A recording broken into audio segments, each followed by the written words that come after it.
the feeding frenzy. You should see my living room right now. My living room is just like loaded with crap, but it's all good stuff. It's going to be a hell of a. By the way, we're live now, so all people joining us, we'll be starting the podcast here in just a second. It's going to be really good stuff. Like we just got a new one today. Roy texted me we got like 4 things on the live auction, then a bunch of stuff on the raffle and silent auction. Let me see what this is. It's real good here. Let's see. Port Mansfield with Danny New. So that'll be good. Danny gave a trip. Yeah, he must be excited. Yeah, I don't even talk to him much. To guided trip, Port Mansfield, 2 or 3 guests. That's going to be one of the live ones. Of course, the big one is you guys, and I'm probably going to tag along. Look at you! You still got your gloves on. I'm going out. I ain't even taking my glasses off. I'm going out a little kayaking expedition as soon as we're done here. All righty. All right. Well, you just got back, right? All right. We'll actually get into that. So let's go ahead and let me get everything set. An hour ago, I was 5 miles offshore, so I did good to get here. Dang. Wasn't it a little breezy out there? Yeah, a little bit. Yeah. What'd the waves look like? 3 to 4s. Ooh.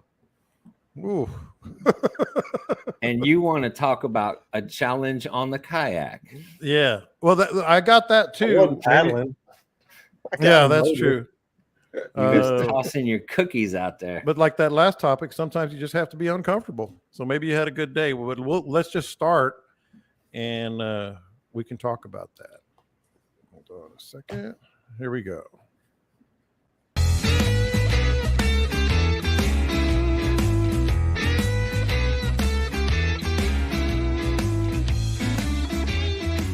All right, here we go. It is hot. And it's going to be a hot podcast today. Captain Dean Thomas, Captain Scott Knoll, and scheduled is Captain Caleb McCumber. But, man, shout out to Needville Little League. Made it to the Little League World Series. That is something special, man. That's just a lifelong memory. Going to be good. So Caleb may join us. He may be predisposed with those guys. But, man, we got a podcast for you. And we got a lot to cover with the 2 captains. Literally fresh off the water, Scott Knoll still has his costas around his neck. So we'll get to that with our first topic, trends and approaches right now in the midst of this brutal heat. And Captain Dean Thomas, he already has his kayaking gloves on, which, I mean, that's preparation. That's like the little leaguer that puts on his uniform at 9 in the morning for a 4:00 game. I mean, I used to do that. Oh, I got a game today? We'll do it. Hey, don't forget. And we'll get to the feeding frenzy in just a bit because it is happening and it's going to be wild and great. And, I went through some of the stuff we had last year. It's really kind of galvanized a little more in the last few days. My wife and our living room looks like a mess. But, man, that's some cool stuff. Maybe I'll just keep it. No, I won't. We'll get to that. We'll get to all your topics, including trying something new, that was a really good question there. Don't get sucked into the shore thing. The apps, Dean suggested that one. Water temperatures. I mean, at some point they're going to cool off, but what's the exact temperature or how many degrees should it fall, et cetera, et cetera. Got a lot to cover with the guys. And right now, before we get started, don't forget the 2 most important things. Subscribe to the podcast wherever you get your podcasts. Wherever there are podcasts, the Bite Me podcast will be there. And join the group page. I'm going to save the feeding frenzy stuff for a little bit later in the show. But let's get going. I'm going to start with Scott on this one because we're talking about trends and approaches in the midst of this brutal heat. You were out there, and it might tie in with a topic for later in this podcast when sometimes you just got to be a little uncomfortable. But what's happening right now, Scott, in your neck of the woods in Port O'Connor? What are you seeing, and how are you handling the heat, man? It's hot, and it's windy, and there's big waves. And I got these guys for 3 days. We got one more day tomorrow. It's supposed to be even windier tomorrow. We'll see. Awesome. But they came down wanting to tarpon fish. You know, that's what they booked for. They booked me last year. We hooked and lost a tarpon with them last year, so they were really looking forward to that. Yesterday it was pretty much a no-go. We went down the beach a little ways under protection of the North Jetty and didn't see any tarpon. My jetty fish haven't shown. I don't know where they went. They were here before, but now they're gone. Just dirty water, that southwest wind, hot. We did catch some trout yesterday, throwing tarpon lures at the jetties. That was interesting. That makes a lot of sense. Yeah, throwing DOA bait busters at the jetties and hoping to score, a tarpon or a jack or bull red or something. Ended up hooking some trout. Got one good one in, about 23. I was going to say they probably were pretty good. Yeah, and then we lost one beside the boat that came up with the lure, but apparently he had it. I don't know what happened. I guess he had a tooth inside the loop knot. I don't know. Oh, wow. Because the loop knot was cut from the inside. But that was a 27, 28-inch trout. It was a big, big trout. And Nice. then to add insult to injury, it hovered on the top after it came, after it broke off. So you're looking at it out of its mouth. It just hovered there on top and just looked at us like, hey, I'm still here. Maybe What are next you gonna time. do? Maybe next time. Oh, You wow. should have jumped in. Yeah. Well, I've seen people do that. no, one of the skipjacks we released got eaten by a big brown thing. So, I mean, in one bite, it was a 23. A big brown thing. Yes. We were talking about that about a month ago about what would cause you to jump overboard. Yeah. Well, I ain't jumping overboard to those jetties because, I mean, in one gulp, it was a 23, 24-inch ladyfish that was kind of waddling on top after being caught, and it disappeared in one swirl. Yikes. And all I saw was something large and brown had come up. Any underneath guesses? it. That was a big bull shark. I can guarantee you. what Kraken. was. It was the Kraken. Yeah, It big bull was a shark. manatee. It it was those. It was one of those yes, flesh-eating manatees. manatee. The day the wind was down a little bit, so it dropped during the day. So I said, well, out of the 3 days, this is our best shot to go look for tarpon on the beach. So we ran way down past the lighthouse. It was still dirty water, but you could see blue water out. So I said, well, let's run out there, and I'll drop some trolling rigs in. We'll just see if we can troll up a kingfish or jack, something. So we're zigzagging back there in that blue water right on the color change, and I see something dark hanging in the water about 100 yards out. I started easing up there too. I thought it was a big old manta ray. Is what it kind of looked like. I thought it was going to be one of those huge manta rays. I want to just go look at it. We get closer and it breaks up, and it's a whole entire school of tarpon. Oh my goodness! We're 2 miles off the beach, 3 miles off the beach, and there's this gigantic school of tarpon just kind of hanging on top, all huddled together. And as we got close, they separated. Then they went down. We couldn't get a cast on them. They came back up a few minutes later, swimming right straight at the boat, and got my guys lined up. Here we go. Absolute beautiful cast. Mm-hmm. I'm talking 25, 30 tarpon on top, just cruising real nice and slow. He makes a beautiful cast, leads them by about 3 or 4 feet. Lure hits, and they scatter like freaking quail. I have no idea. That was textbook, man. I know. I have never seen tarpon spook like that. Yeah. And then a little while later, we ran across a school of jacks doing the same thing. They were all huddled up on top, just kind of hanging. It was like nothing was feeding. There was no activity of feeding at all. No birds moving. Yeah. And the game fish we're looking for were just kind of hanging out on top, sunning. I don't know. That's the damnedest thing right there. It was weird. It was very strange. Well, And Dean, go ahead, Scott. I trolled for probably 12 miles, zigzagging color changes, and did not even get a bump on the trolling lures. Yikes. And that hardly ever happens. Yeah. I don't know what the hell's going on. Wayward kingfish or something. Something, a jack. Yeah. Something. Yeah. Yeah. But yeah, I don't know, man. Punt. Shit, I don't know what we're going to do tomorrow. I got same guys tomorrow. I have no idea what I'm doing tomorrow. It has been windy, and Dean, we've got some questions here we'll get to, but trends, what you're seeing, approaches, brutal heat, go. What are you seeing, man? There was a manatee spotted in Corpus Christi Bay yesterday. Yeah, I heard Really? that. Was it eating Yeah. trout? A buddy of mine that was out there Out fishing. the flounder. Actually, Man, he was eating them. I guess I should explain that before you go on. not. I mean, I heard people talking about it, and then a buddy of mine was way up on the Portland shoreline, and it surfaced right near his boat, so he got a good look at it. I don't know. They're probably mounting an attack as we speak. They're organizing. They're organizing right now. I mean, fishing for me has been kind of hit or miss. We have some days that are just amazing, and then we try to duplicate it the next day, and it can be difficult. What's been interesting over the last week is that the bite has really followed the major feeding periods, even in the afternoon, in the heat of the day, when everything lines up in shallow, very hot water, and not ultra shallow water. I mean, not like the ultra stuff, but the edges of the flats, sand holes that are 2 and 3 feet deep, the redfish have come alive in the afternoon. So, I mean, it's been interesting.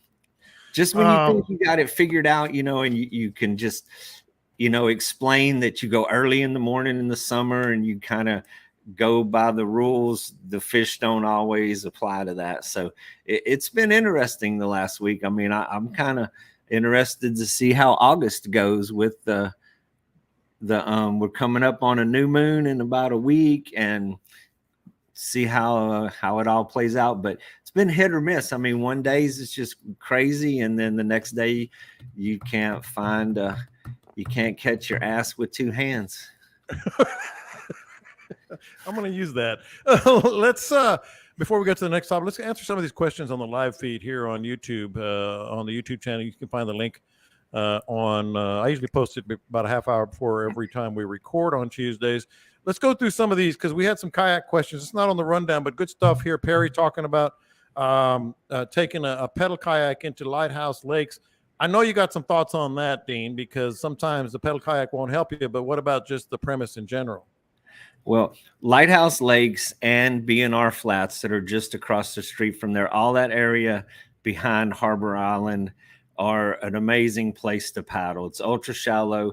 A lot of skiffs can't get in there. It's really hard to navigate, and it is really shallow, so they're great. But it's subject to the tide. It is so shallow that it's bottom dragging even for a kayak on a normal low tide.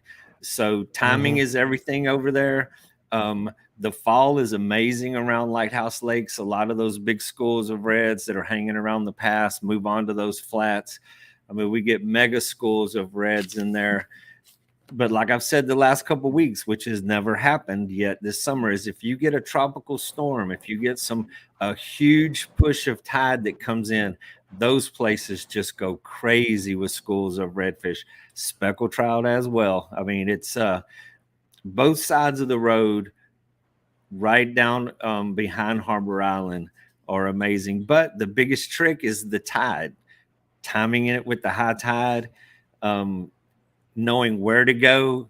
It's not an easy place to fish. I mean, it's you gotta take and have a little practice out there, know where some deeper holes are, and such as that, because it is vast and it is ultra shallow.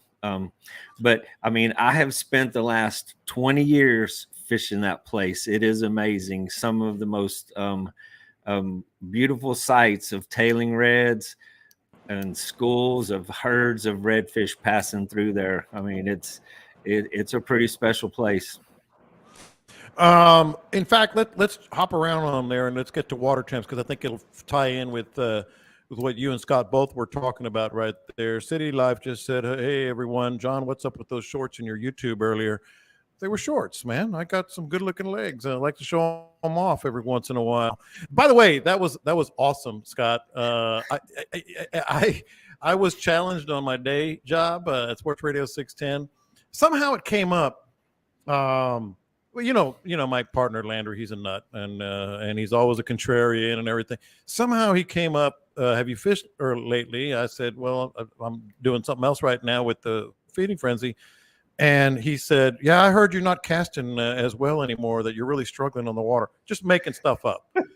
So I just said, "Oh man, I could throw a lure into a trash can 50 yards away," which I did a long time ago when I was younger and I was probably drunk. But I'm a pretty accurate caster. And I said, so he said, "No way, no way, no way." So I actually came home, put some shorts on, got out. What I can really launch is my a top water, but this one was a corky. It was a nice and sleek. So I did it live. I said, "I'm not even going to edit this video. I'm just going to turn it on and I'm going to cast 3 times, see if because he said I couldn't get it in 3 tries. Second try, can you do right it with pants on? Can you do I can do it with pants on. You do it with big boy pants on?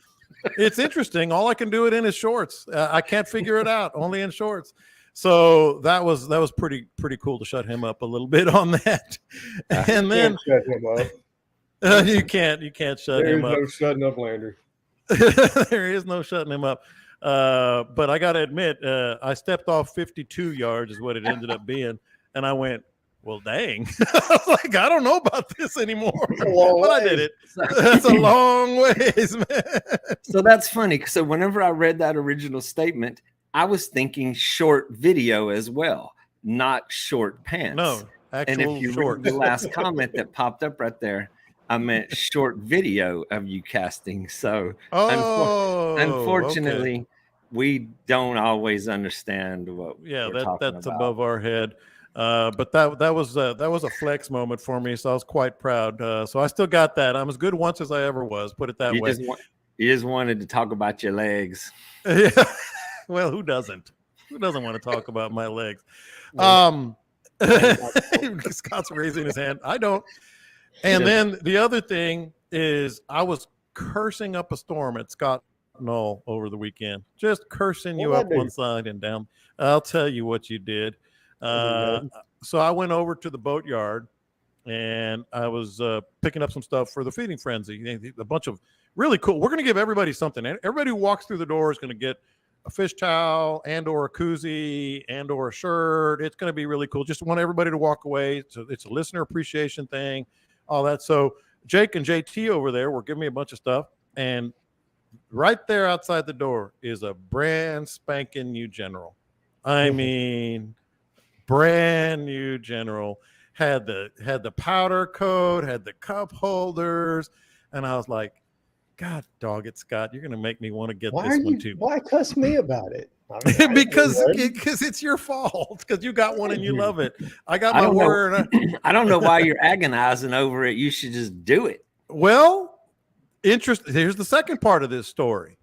So my wife, and I've talked about this on the podcast, so I won't labor on it, but hasn't asked me to go fishing in 37 years. Asked me to go nearshore fishing. Dean, you know this. She got bit like bad. And so she's with me at the boatyard because we were going to go have some lunch over at Tuki's in Kima. And she goes, she's out there looking at it. I'm looking at it. And I'm trying to do the numbers in my head. If I sell the Warrior, I can. Big numbers. They might be a wash. They're big numbers. I said, but it might be a wash or maybe just a little bit out of my pocket. Or well, I shouldn't say a little bit, but you get my point. And she looks at me and she goes, "You should get it." Well, hell. Well, hell. What are you waiting on? This conversation is over. I was like, if you're saying I should get it, so I guess when it's hanging in the slip down here, I have just leave that key in the glove box. You know where my key is. You can use my boat anytime you want. So I guess I haven't said a lot about it lately, but that boat is something else, man. I mean, I ran it the last 2 days with 4 guys on it, 4 customers and myself, and we have run the entire beachfront, the jetties, all up and down, back and forth, 3 to 4 foot waves today at about 6 seconds. And we took a couple over the bow when they were, tightly spaced. Of course. Yeah. Nothing, bad. Not where everybody gets wet, just a little bit, on comes your over feet. and Washes over. on your. Mm-hmm. It's got those big scuppers. It goes right out. But then I pulled up to the gas pump today, and I mean, I've run 19 gallons. It's crazy. with that 350 on it. Yeah. It's amazing. It's absolutely amazing. I mean, it just skates on top of the water so well and doesn't labor, doesn't use any fuel. And then here's the other part, Dean. So Chet, I mean, he's obviously a great friend. Chet makes those Freedom boats down there in Port Lavaca. And he looks at me and he just smiles like it's done. Got me another one. It's done. Man, they sell themselves. You get over there and you look at it and you get all starry-eyed and you start to get that dizzy feeling. And money just doesn't matter anymore. It's the smell of new fiberglass that does it. It is. Yeah. And when your wife turns to you and says, you should get it. Man, I sit at those boat shows and I watch these guys look at these boats and the wife is in the background. She's just like, no. You don't even have, you're past that. You're past the hardest part. Yeah. So I guess what I'm saying is there's a less than 2-year-old Warrior that might be on sale here in the next few weeks. It's a badass boat. I love it. I've said it oftentimes. It's the best boat I've ever had. And I was like, God dang it, Scott. But then she gave me the pass. So I was like, Scott's off the hook. And Chet's smiling. And JT and Jake are smiling. And I'm smiling. She likes that beachfront stuff. That's it'll be a great boat for her. Scott, you have no idea. It's so freaking comfortable. I can't tell you how many times I've gone fishing and she'll just sit in the trailer reading or doing some gardening or whatever. She was up at 5:45 a couple of weeks ago. Are we going to go? Is it calm enough? Are we going to go? She's like, get your ass out of bed.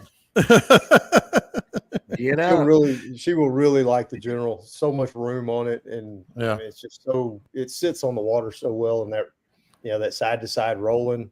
Yeah. Being a cat, it's just comfortable. Yeah. We've already seen her at the helm of the Warrior. She's ready for the upgrade. That was great too. She had no clue what she was doing. I said, stand there. I was bleeding a fish.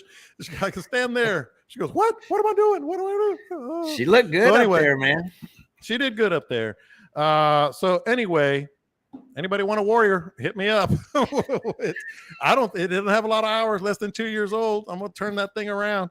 All right. So let's get back to, I think this topic ties in with how we started this podcast. So water, we know the heat, man. I mean, it's just been ridiculous. It's the story all over, but water temps. Now you guys, I'll start with Dean on this one. I know Scott has some opinions. Are you looking for a water temp drop or a particular temperature in the water temp for this bite to really get going? I mean, it would be nice if it would drop, but that's probably not going to happen. But in spite of these temperatures, timing is everything. The fish are still going to eat. They just don't eat as much. And they don't eat as often. The bite has been following the major feeding periods like precisely lately. During the fall, during the winter, or maybe during the dead of winter, January and February, it does follow more precisely. Spring and fall can be a little more random and arbitrary when it comes to that. They seem to be feeding more often and you have a larger window. Right now, with this heat that we have, I think that window is smaller, but if you hit that window, I mean, it can be great. So I've put a lot of emphasis on that lately. We go through this long, slow spell from 10 to about 11. And then after that, it starts to crank up again. That major feeding period after we move past the full moon is going later and later into the afternoon. Now it's like 3 or 4 o'clock now.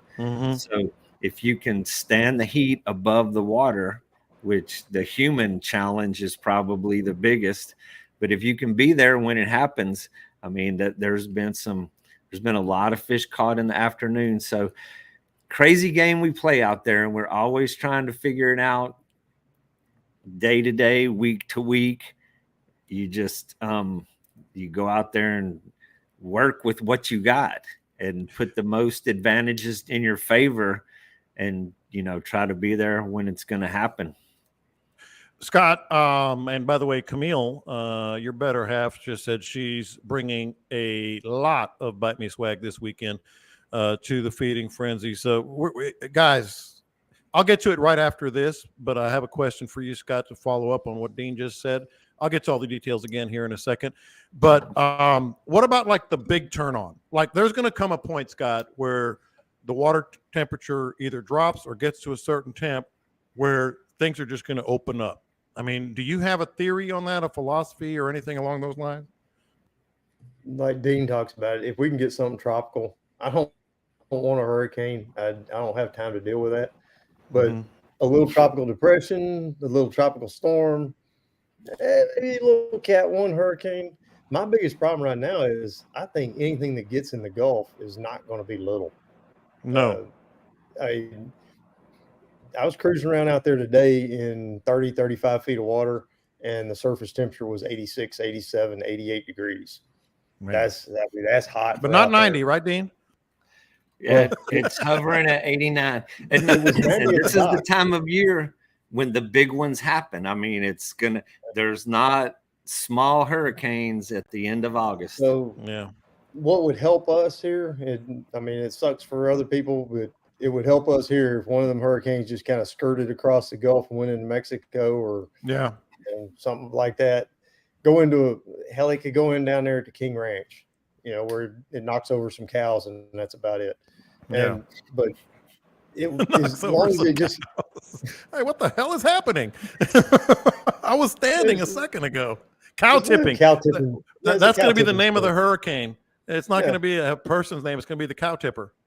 Yeah, but something like that comes in and pushes up a big upwell of Gulf water where it pulls some of that deep water and gets it cooled off, dumps some rain. We're super salty, man. I mean, my reels have got salt crystals all over them just from being reeled in and splashing, and everything. The salt content's super high.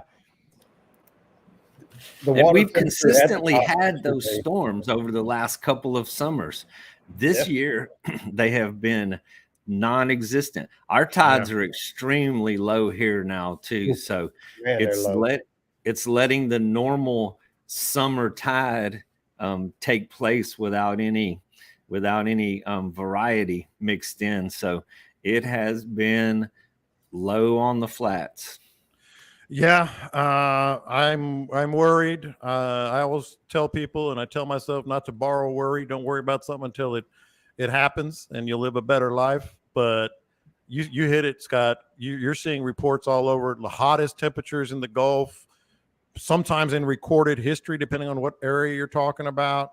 You know what that's going to do, man. I mean, we get any disturbance, and we will.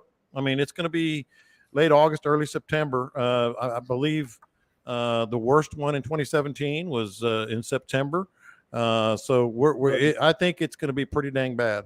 Peak hurricane season overall is September 10th. That's the peak of the entire season.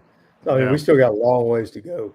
But hell, just sitting at the dock yesterday in the morning before customers even got there, I turned on my electronics and just kind of kicking back, getting ready for the day.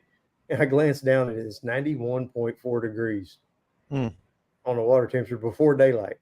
Yeah. In the intercoastal. I don't know. I can't ever recall seeing it like this. But. Well, we'll see. And we're going to get to all the information on the feeding frenzy and exactly the information you need this week if you're coming. All right. So I just called up the list. You're going to be there. Dean's going to be there. Caleb's going to be there, probably a little late, but that's all right. And we so far on the group page. Forget what day it is. So far on the group page, we have 150 RSVPs, and then we have some other messages that I got. I think there's going to be some plus ones there. Be sure to try to RSVP or have them RSVP on it. We're going to get the number, and your humble hosts here are going to pay for the food. And so thank goodness we have some fantastic partners and friends that are helping us with that. Let me just go through it again here real quick. Be sure to RSVP by Wednesday afternoon, Wednesday evening. I'm guessing probably about 5 o'clock. We're going to shut it down so we can get the rest. We have to get the restaurant a legit number, or at least a good, proximity of the number. So let me give you the live auction items that have been confirmed already, and they're fantastic. We're going to have live auction, silent auction, raffle, and then door prizes. We got some terrific door prizes, and everybody who comes in gets a little something as well. So the live auction, the headliner, if you will, is a guided fishing trip for two in Aransas Pass with Captain Scott Knoll, with Dean Thomas. You can have your own little private Bite Me podcast there. I'm going to tag along, probably taking pictures and passing out OG sauce and all that stuff. So that's going to be one. Another one is a fishing trip for two. Get this, with Roy Crush and the Texas Boys Outdoors crew, and it's going to be filmed to be televised on Amazon Prime. So that's going to be auctioned off. And then there's a really cool one. Y'all have seen the pictures of the Arctic cooler with the big Bite Me logo on top of it. That's going to be a live auction, and we did this yesterday. I mean, we filled that thing to the brim. It's not just the awesome cooler, 52 quart, I believe, but it's filled with lures, gear, all kinds of stuff. I mean, I can't even begin to tell you. So it's absolutely filled. In silent auction, I'm not going to go through them all, but coolers and green rods from Fishing Tackle Unlimited, our presenting sponsor that we always appreciate. Madre slings, Boga grips from Anglers Anonymous, an angle cooler, a 6'4" lattice Laguna rod, 6'2" Laguna rod as well, the Trident, a bourbon box. Get this, man. I got the bourbons, I guess, Saturday. Eagle Rare, E.H. Taylor single barrel, Weller 12-year-old, and Stag Jr. is going to be in the silent auction. Obviously, OG Sauce is going to be there. Galveston guided fishing trips, 2 of those, a bunch of stuff. And then the door prizes, just by showing up, pulling a ticket. We give you a ticket. You tear. We get half of it. You get the other half. Lose reels, 2 of them. An aluminum 12-rod fishing rod holder from BS Outdoors. Multiple drawings from Knock and Tail. Lures, hats, shirts, gears. And then I just got on my bat phone right here, just before the show came on, a guided fishing trip in Port Mansfield with 2 or 3 guests with Captain Danny New down there. And so it's going to be badass. It's going to be something you can't miss. And of course, Camille's bringing a bunch of Bite Me gear, et cetera, et cetera. So don't miss it, but don't forget to RSVP. Okay, so let's get into the way I put this, and it's I'm calling it the power of trying something new. And the topic is really about being humble enough to learn and experiment. Dean and Scott, you guys have learned from each other and from others over the years, some old timers, as I mentioned, from each other. I've learned from everybody I've ever fished with. But people tend to fall into a rut like, this is my rod, this is my reel, this is how I fish, this is where I go. Hell, my wife is a good example. 37 years, never fished. All of a sudden, hey, we're going near shore. So the power of trying something new. Dean, I'm going to start with you because we do tend to fall into ruts, and that can be a big, big kind of setback, if you will, if you don't try other things, right? Well, I mean, I'm really set in my ways on my lure selection. People ask me all the time about, the Spook Juniors and the soft plastics, the K-Wigs that I use. But I have people come on the boat with me and they bring a variety of things. And I see other things that work as well. And yeah, I mean, I pick up on a lot from my clients just from experimenting with different lures. Things that you would never expect. Had some guys from Idaho come down with me and they fish on the, I think it's the Snake River that runs through Idaho. And these guys were big on smallmouths and such as that. And they fished with the suspending stick baits, like and I forget what they call it, but it was like a twitch bait. It just suspends looked like a pencil bait, just not a lot to it. And he, in the same place that we were catching speckled trout on the soft plastics, it was just his thing, man. He was comfortable with it. And he went toe to toe with the soft plastics with that twitch bait, as well as I've seen anything do. So, experimenting, trying different stuff, You never know. And not forgetting fishing with people, going out with different people and getting different aspects is always a great idea. And also kind of revisiting some things that have worked in the past.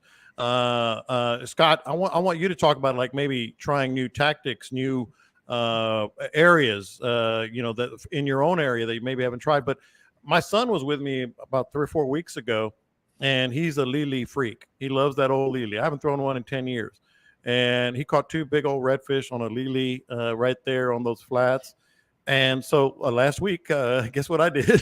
I said, what, I'm going to try this old sucker again. I don't think I caught anything on that. The other thing that you guys know me and you give me a hard time about is the popping cork. Down on those flats, Scott, you really, other than live bait, you really don't see a lot of popping cork action, a lot of top waters, a lot of lures, plastics down low. I've caught some fish on some of those deeper holes, getting back to my popping cork here and there. I usually throw top waters and plastics, but I've tried it and caught some fish. But what about, Scott, like different things you're going to try and getting out of your comfort zone? I guess that's what we're really talking about here. Dealing with Mark over at DOA, I'm looking at some of those lures. I've looked at them for years. The Terrorize, it looks like absolutely nothing. It looks like the bait buster. Bait buster does not look like a fish catching lure to me. When you just look at it in the package, you throw it in the water and the damn thing just comes alive. It wiggles. But for the longest time, I wasn't throwing them, and I was having a hard time with some tarpon, that weren't eating. And I got talking to Mark about it because he's on tarpon all the time in Florida, and we BSing about it. He said, "Well, have you tried this? Have you tried that? Have you tried it?" No, I hadn't. You need to. Do it and do it this way. And I'll be damned, it worked. And now that's pretty much all I've got tied on. The guys I've had on the boat the last 2 days, we've been throwing those Terrorize, bouncing them on the rocks.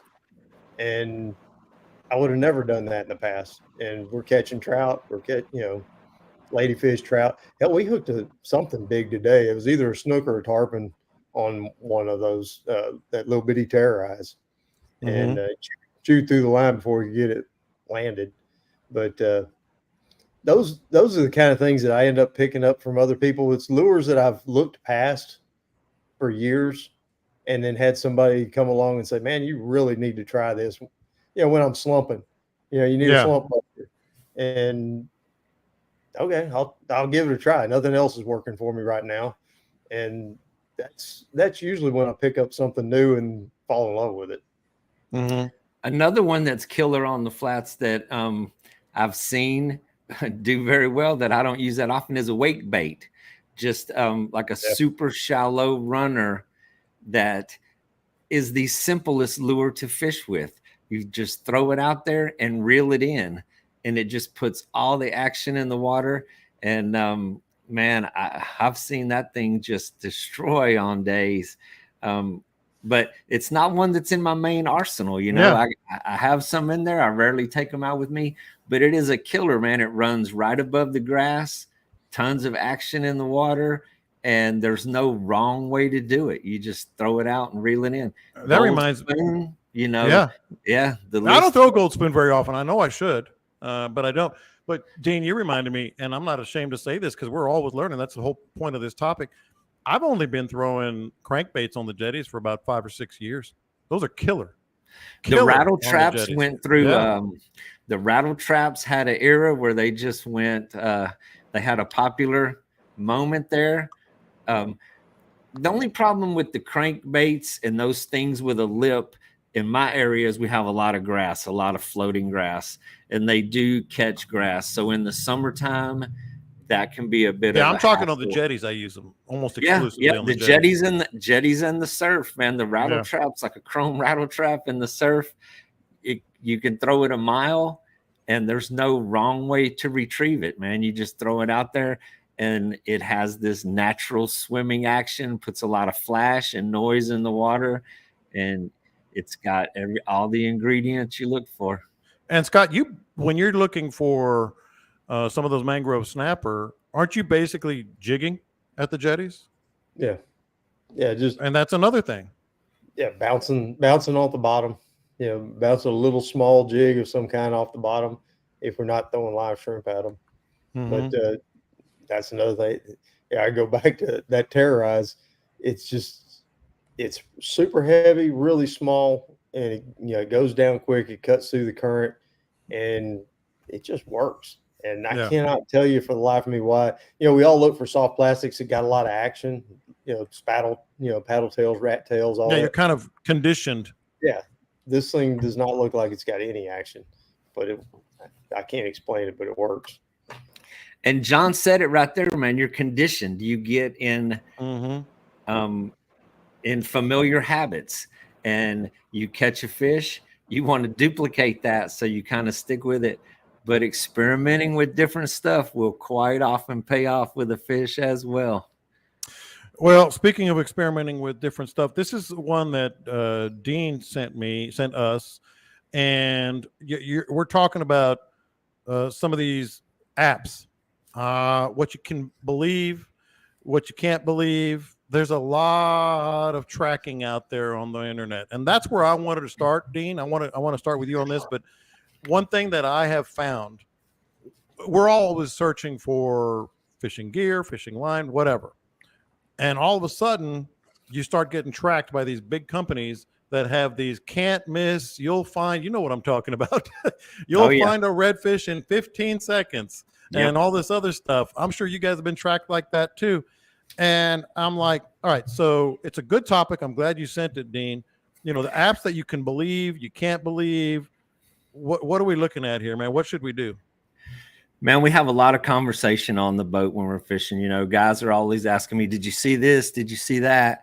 Do you use this? What do you think about that? And some of these, they're actually, it's marketing in general. Fishermen, fishing is marketed to fishermen. So there is a lot of information out there. Trends come and go over the years.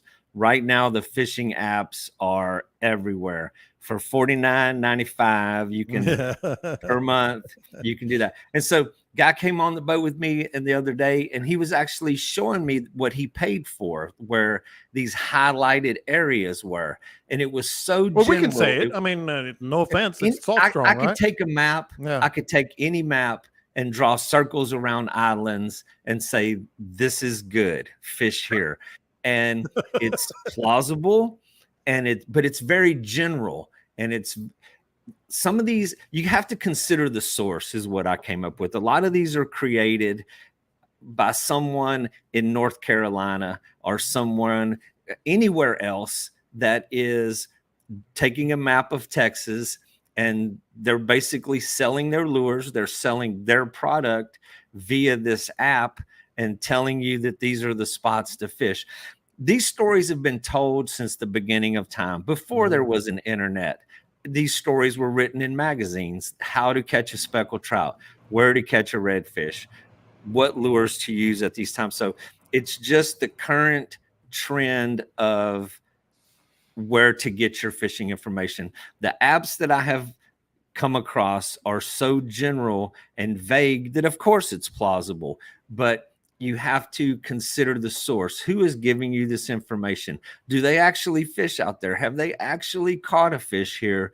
Or did they just take a map and highlight some circles and sell it to you for $49.95 a month? And next month, they're going to give you another map that has some circles on it and some dots that say, you want to catch a trout? Well, of course you can catch trout in all of those areas. There's no fences out there that keep fish in or out of areas. But if you follow along with locals, our podcast here is weekly. It's up to date. It follows very specific trends and such as that. So, we say, what would Dean do? What would Scott do every week? Yeah. You have been on the water, Yeah. Yeah. So the apps that people have shown me with the data, I hate, here we go. I'm going to hurt somebody. I'm trying real hard not to hurt people. Don't worry about it. It's impossible. It's impossible. Spill the beans, Dean. Remember, we tell all on this podcast. The dude that showed me the app the other day, I'm like, can you get your money back? because you probably should. Yeah. The same guy sent it to me first before he talked to you. And I'm looking at it and I was shaking my head about it. I was like, that's not what I would do if I went over there. I said, I tell you what, why don't you get with Dean and check in with Dean and see what he has to say about it. I mean, there was basically a circle from Harbor Island, which is all the way to Port Aransas, to Aransas Pass. It's like 6 miles, and it highlighted all of the spoil I bet you can islands catch a fish there. Channel, and it Even circled Hog Island. Yeah, exactly. Yes. Who wouldn't fish there? Of course we would fish there. We fish there all the time. Here lately, I've seen that advertisement of this is the app the guides use to find redfish. I don't know a single guide that uses that app. Honestly, I do not know anybody that uses that app that's a guide. And that's not how we find redfish. That's not. Yeah. It's sales, folks. And I don't want to hurt anybody's sales. I don't want to, cause anybody not to do it. Hey, make your money. Go make your money, but don't do it on the backs of guides saying this is what guides use. And we're going to tell our podcast listeners, what we really think. Here's how I use 4 things more than anything else. And the question I always ask myself, not just in fishing, is what's the motivation behind this? I use Google Earth because there is no motivation behind it. It's Google Earth. It can be updated. It is updated quite often. And that's usually if I'm going somewhere I don't know. I use Fish Angler. Again, these are unpaid endorsements here, man. Fish Angler app. I just think it's trustworthy. I pay, it's not $49.95 a month. I think it's like $9. And they have everything I need. I use my boat's Simrad. Like when I get to the boat early, Dean, you've seen me do this. I'm like, well, here's the tide right now. Here's here's what's going on. It's on your boat in real time. It's on your boat in real time. And then so I posted on the Facebook page the other day the NOAA link. Yeah, that's the other one I use, NOAA. That has that. So if you take that NOAA app and you take the Salooner table and look at the major feeding periods and you look at the depth of that tide at that specific time, to me, that makes more sense than any other information you're going to gather in its simplest form. Yeah. That's where I start. Yeah. I mean, that's where I start my search. Google Earth, Fish Angler, NOAA, my own Simrad on my boat on the water, which I think is the most reliable. And then I use Windfinder. And I'm going to start using that Weather Underground because Dean always has really good wind forecasts. And I've been a little bit off on some of mine, even those that I just mentioned. So I've had it on my phone for years. Another thing, when you're looking at the wind forecast, use a city that's on the coast that is right on the water. The wind, if you look not on a deer lease. No. Look at the difference between Aransas Pass and Port Aransas. 6 miles, or look at Rockport and look at Port Aransas. The wind in Rockport, the wind forecast for Rockport is going to be very different than the wind on the water. So I use the Port Aransas forecast for the wind because I'm going to be on the water, and there's always going to be more wind as soon as you turn around that corner out of the marina than there is on land. So, I mean, if you're in Galveston, use a station that is right out at the jetties. If you're down south, and that NOAA app has hundreds of stations up and down the coast. So it's the entire country you can go to. Choose one that is in the windiest spot you can find. Sometimes I think the prediction for Aransas Pass is in a garage behind a carport somewhere behind a tree, because there is no way that is relative to what you're going to encounter when you go around. Go ahead, Scott. I know you got something out of the marina. I mean, there's times when I look at the one for Port O'Connor and I'm just wondering, I want to go find it. I want to go look. Is it behind? Yeah, where is that? Yeah. I mean, because the other day, I mean, it is whistling and literally whistling in my rods are sitting there in the rod holders while I'm waiting on customers, and it's whistling. And we all know that sound. And the one on Port O'Connor says 6 miles an hour. Fishing Yeah, line okay. don't whistle at 6 miles an hour. I'm sorry, but I don't know where the hell that thing is, but it ain't a good spot to pick up a south wind. It's at the Buc-ee's back in the back somewhere. It's inside. It's inside the bucket. By the way, I got a text on my bat phone here. Someone listening, and I won't mention her name, but Carrie wrote, "Dean never tries hard to not hurt people's feelings. That is a first for him." Again, I won't mention Carrie's name on that, but that's what I got on the bat phone. So, and we also, so what got into you, Dean? I've been accused on many levels. I'm trying to change my ways. I'm trying real hard here. And I'll probably get over it. I'll get over it pretty soon, though. And Old City Life says that this weekend, thanks to you guys, he finally figured it out. At least for that day, felt great. Looked for areas that had something in common and not an actual spot. That's why we're here, man. That Dean and Scott are not in their head. It's why we love to do this, and why we like it. All right, so let's get to. I'm going to skip to the topic that I texted you guys because I think it actually fits with this a little more, and it's about redfish. I'll just read it. Scott, you're up first. Got a question regarding pods/schools of redfish. Over the years, I've been far back in a marsh and have seen a few schools in the same small creek that connects two large flats. Okay. And the creek is probably 2 or 3 feet at its deepest. These schools are chasing bait and shrimp along the shoreline. I would assume there are probably different sized redfish in that school. If so, where would the larger fish likely be? The lead fish in the middle, the back, or underneath? And when I got this text, I went, I don't know about that, but what do you say, Scott?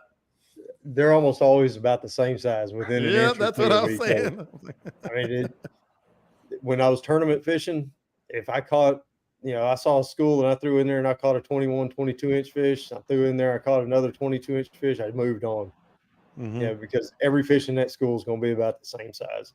The only time I found that was different was after a real hard cold front in the winter.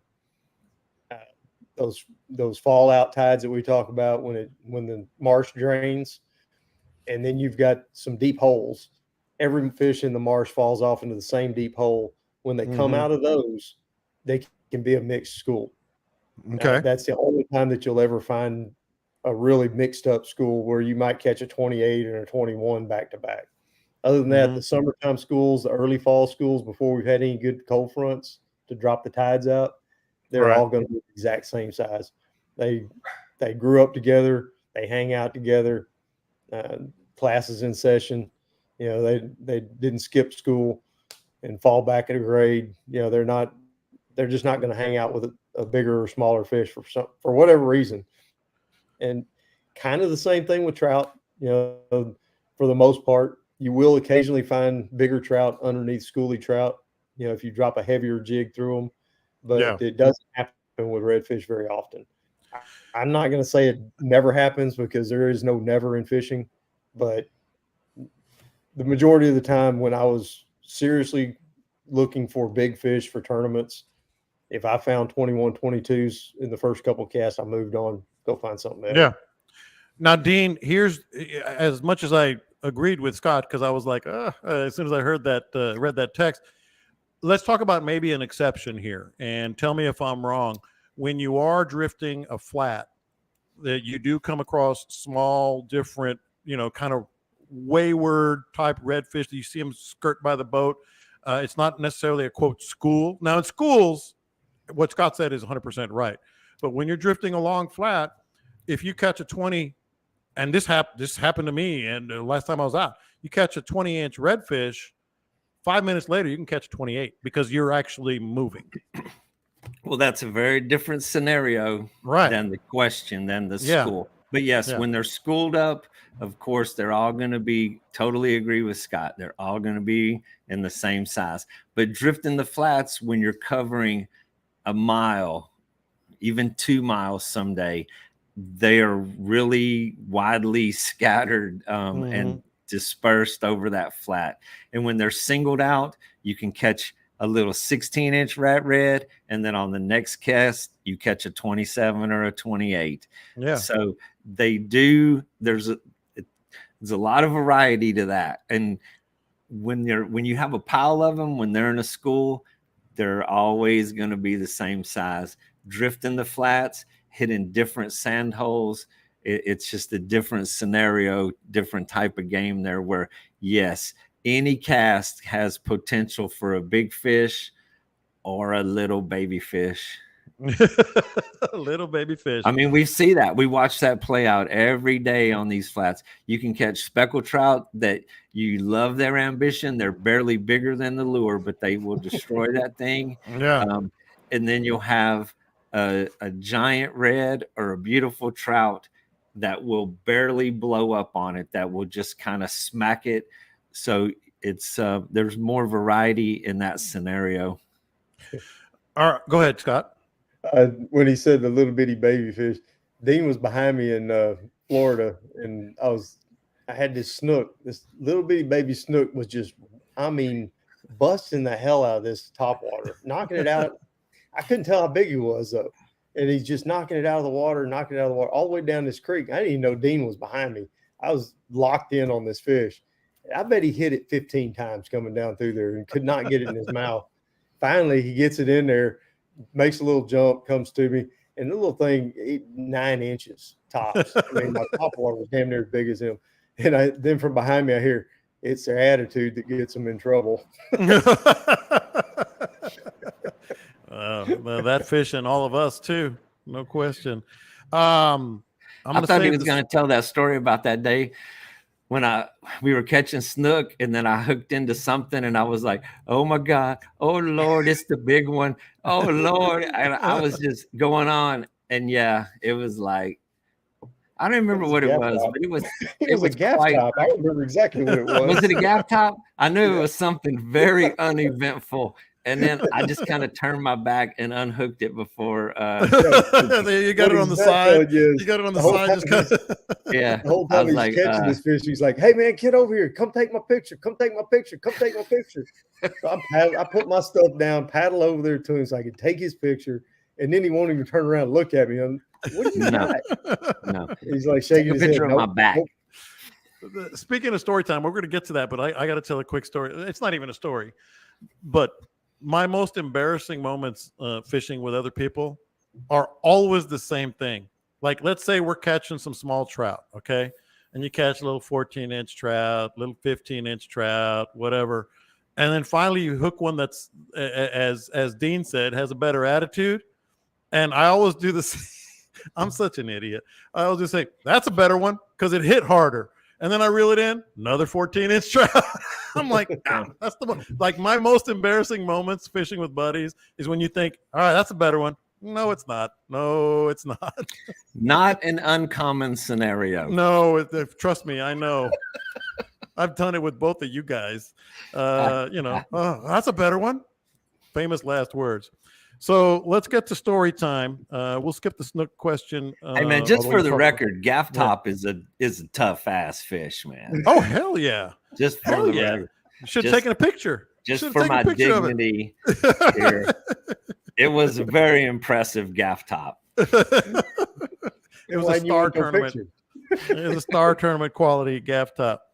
So the question came up about sometimes you just have to be uncomfortable, whether it's heat, and I think we're talking more wind when we get to your stories, or cold or something like that. But want to hear at least one good story. Think about it while I'm finishing the question here, guys. The best days you guys have ever had in uncomfortable condition, waves, cold, heat, time of day, environment, or whatever. I'm looking at y'all's faces. I can generally read them. I think Dean has one right on the tip of his tongue. The most uncomfortable, the best day you've ever had with cold. Completely uncomfortable. Cold, but the fish are biting, man. That's well, we'll share with the class. Give me a story. Well, I mean, it's just, I dress like an Eskimo in the winter. I mean, I dress for success in the winter. And I look like the Michelin man out there bundled up. I'm from the tropics, man. I don't function well in that stuff. Yeah. But and you go out there if you want to get those big trout, if you want to target them consistently, the trout are going to be there in the cold winter. I mean, and you can catch them all year. You can't say that it's just that. But I'm just not a fan. Any fish that I've caught in the cold was a challenge for me. Here's my story, and it's happened multiple times, Scott, before you get to yours. Wade fishing in the winter, February, it's cold, and I got a little pinhole in my waders, and I just refuse to get out of the water. And man, my feet or foot start getting cold. Then it starts inching up your leg a little bit, and I'm just like, I am numb. My toes are blue, but I'm in the water. That would be one, and obviously a lot of wind and waves and stuff. But what comes to mind for your story here on the most uncomfortable where you actually killed them? Well, Dean knows him, Adam Hahn. You remember old Adam? Mm-hmm. He had just come back from a deployment. He's airborne. Oh, yeah. Adam T. Hahn. Oh, yeah. Oh, Adam. And he'd come back from a deployment, and his dad was going to meet him in Louisiana to fish with me on guiding over there. Mm-hmm. He's coming over there, and it is the coldest of the cold. I'm there for January and February. It's cold the whole time. Yeah. For the most part. It's freaking cold. I mean, miserable. They don't want to call it off because they haven't seen each other. You know, he's been on deployment. I want to make a good trip for the kid because he's been on deployment. I want to show him a good time. Yeah. So I button up, and I mean, I got every damn thing I can wear on, and I'm poling this skiff. It's blowing. It's cold. There's sleet hitting on my shoulders from time to time. It is nasty, miserable. His dad huddles up and lays down in the bottom of the boat. Doesn't even fish. He just curls up in the bottom of the boat. If he could have started a fire in the bottom of a boat, he would have. He ain't said a word for hours. Adam is up there fishing like a damn fool and catching fish one after that. And you're freezing.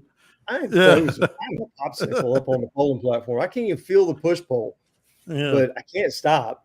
I mean, we're having a good day. I mean, we're catching the hell out of fish. I don't know why, but we're catching fish. Fish God shined on him.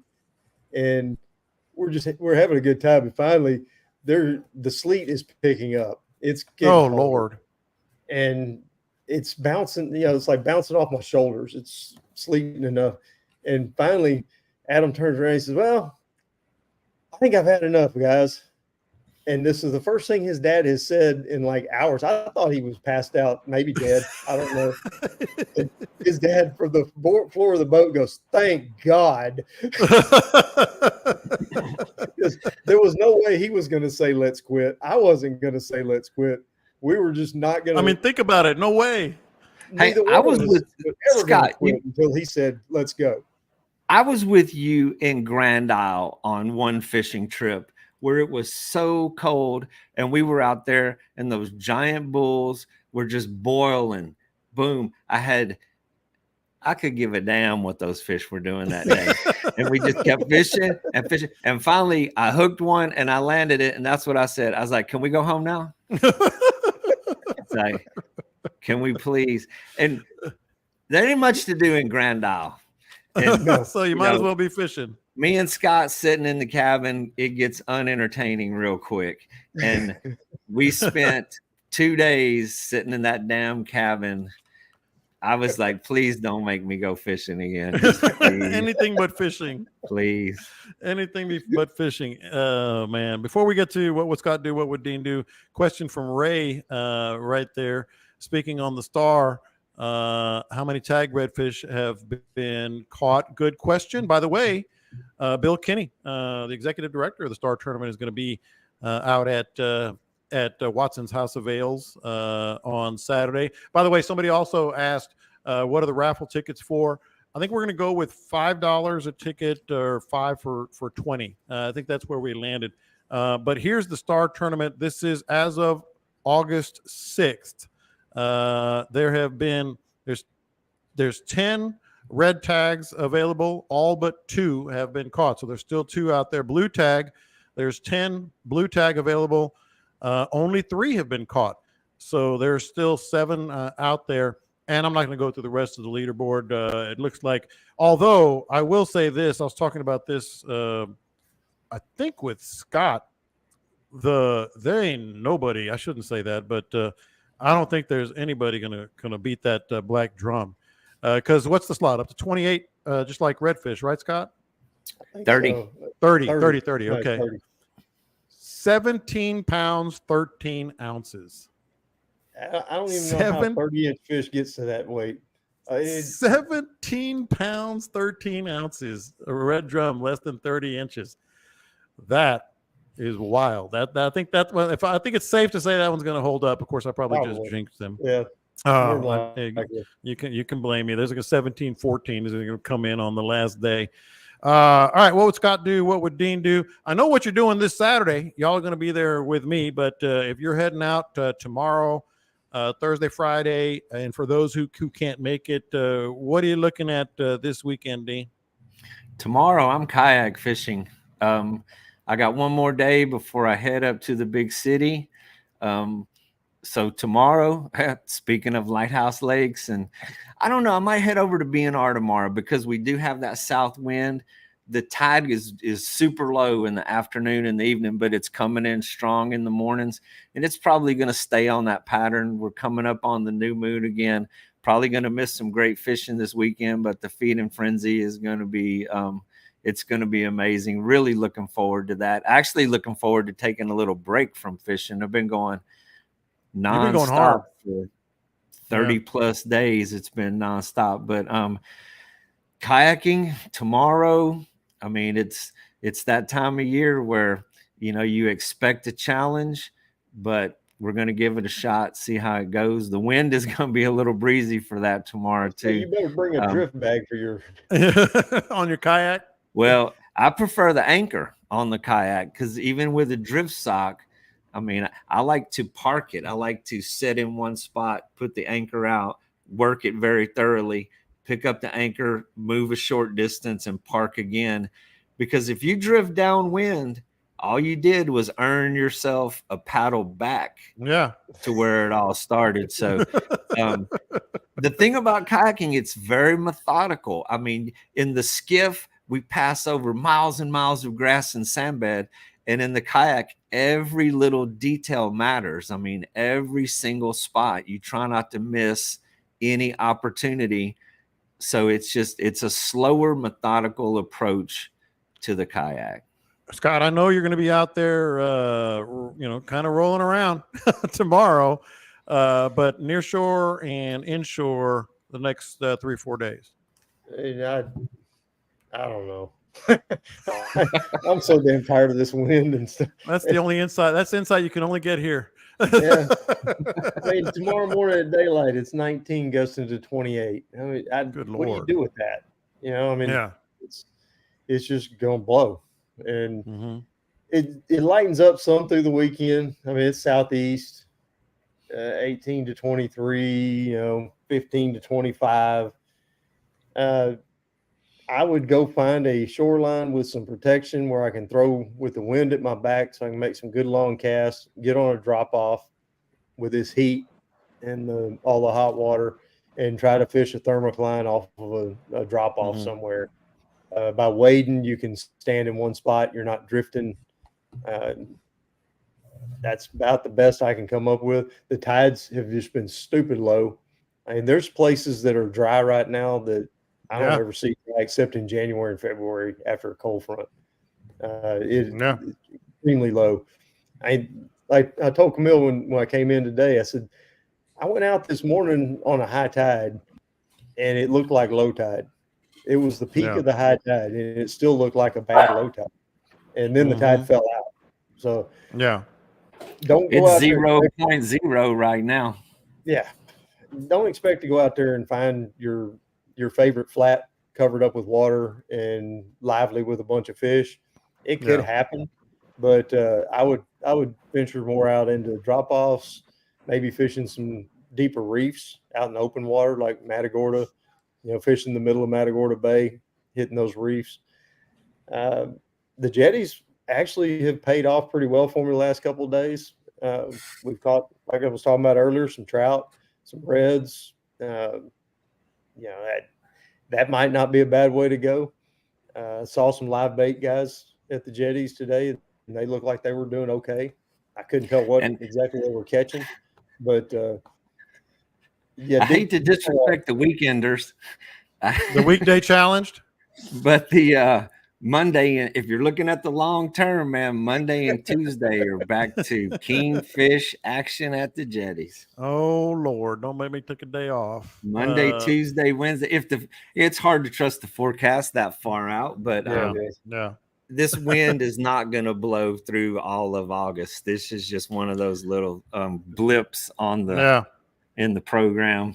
Like getting those good days in March. So we're gonna have a good old throwdown at the Frenzy, and then we sure are. Next week we'll be back at it full speed. That's a perfect transition right there, my man. I'm gonna see you on Saturday, Captain Scott on Saturday, Captain Caleb on Saturday. Some of the illustrious guests we're gonna have. I mentioned Bill Kinney, executive director of the tournament. Shane Bonneau is coming out. And so we'll have him out there. A lot of notable people, a lot of good stuff. Bring some money, man. Because at the core of this are two things. I said this last week. Appreciation for our listeners for making this podcast just a monster that it is, and we're very happy that you did, and very proud of it. And for Texas Boys Outdoors, they do literally every week. He was out again today. Roy Crush texted me out again today. And he's doing it. He's taking some more people out. So we will see you out there. What do you got, Scott? I teased something on the board. We were talking, that topic of reel wash came up, and one of the guys said, I've confirmed that it's Windex. Well, I've confirmed it is not Windex. Yeah. I actually talked to the guy who sells it that put the stuff together, and I said, what points would you like for me to make about this stuff? What's in it. I don't want to give away any secrets or anything. And so he just sent me a text and said, number one, reel wash has synthetic corrosion inhibitors. Windex does not. Mm-hmm. Reel wash chemicals are mixed with distilled water, not purified tap water. The purified tap water in Windex has a salt content. Reel wash's main chemical is a cleaning agent, which is used in injection mold cleaning of metal and plastics. Mm-hmm. Reel wash is 10% ammonia, while Windex is 1%. I knew that. I knew it was way more ammonia in it. And reel wash is 2% isopropanol. So alcohol. So all I know is it works. It's a go-to, man. Like I said earlier, I've got salt all over my reels after these trips. With as salty as the water is right now, and I'm just spraying it down with that stuff, and the salt just kind of melts away. And then I do a light rinse on it, and it's gone. I wonder if that would clean the cowling on my motor. If it would clean that. It cleans all kind of stuff. It's worth a try. I use it on a lot of stuff.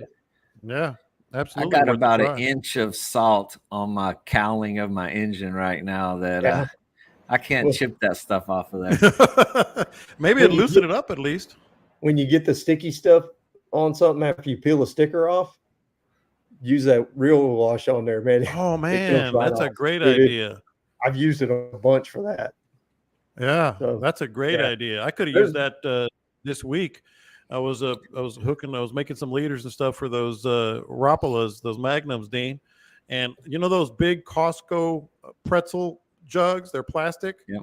What I'm doing, this is I'm so proud of myself for this.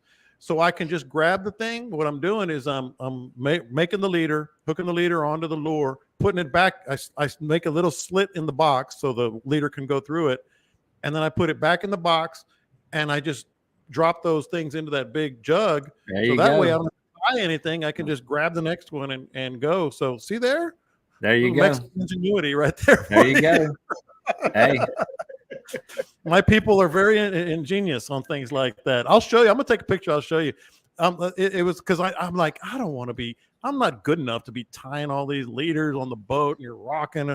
So I'm going to send you that. It works like a champ. But in the meantime, Slow Ride Guide. Forget slowrideguide.com. So people have been trying to find me the phone number 361-226-4711. I get messages from all over. Say it again. 361-226-4711. It rings the phone in the office. It is the best way to get me. There we go.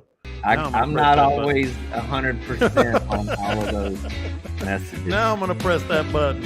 All right, boys and girls, thanks for joining us here live, and thanks for subscribing to the podcast. And I'm really excited. Hope it's not a bleep show because I've been working really hard on this. But we'll see you this Saturday at Watson's House of Ales. Take care.